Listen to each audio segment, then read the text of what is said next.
was 7, my father brought home a beautiful lady who gave me a box of mangoes. That day, my mother watched me happily eating those mangoes while she signed her name on the divorce papers. After that, she jumped off the roof of our building. From then on, mangoes became the nightmare of my life. So on my wedding day, I told my husband, Alan Holt, if you ever want a divorce, just give me a mango. Alan pulled me into his arms. Quiet. From then on, mangoes became off limits for him too. On Christmas Eve of our 5th year of marriage, Alan's childhood sweetheart, Larissa Fenimore, left a mango on his desk at the office. The very same day, Alan announced he was cutting ties with Larissa and fired her from the company. That day, I truly believed he was the man I was meant to be with. Half a year later, I flew back from overseas, having just closed a partnership deal worth about $200 million.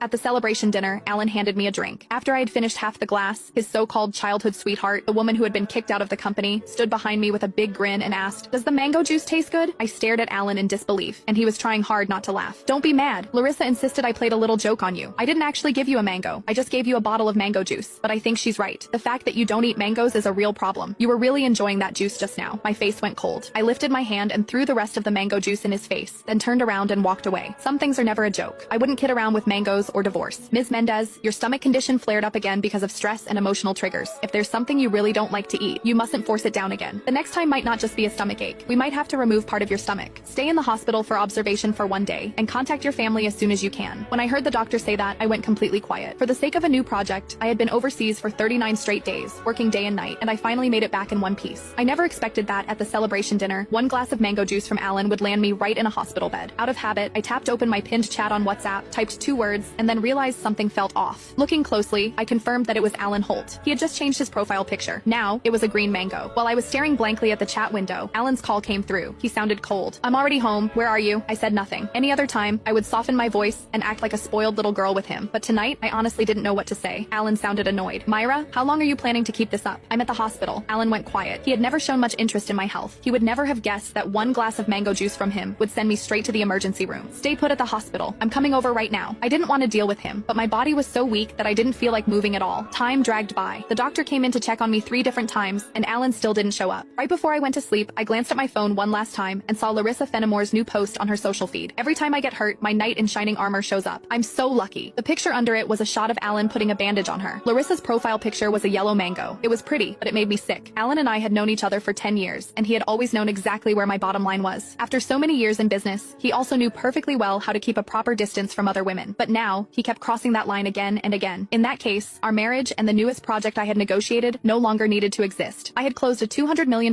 deal in West Arkan that could have changed the company's future, but at that moment, it didn't matter anymore. When I woke up the next morning, Alan hadn't sent a single message or made a single call. I wasn't even angry. After the follow-up check confirmed I was fine, I went straight home to a 5,300 square foot luxury villa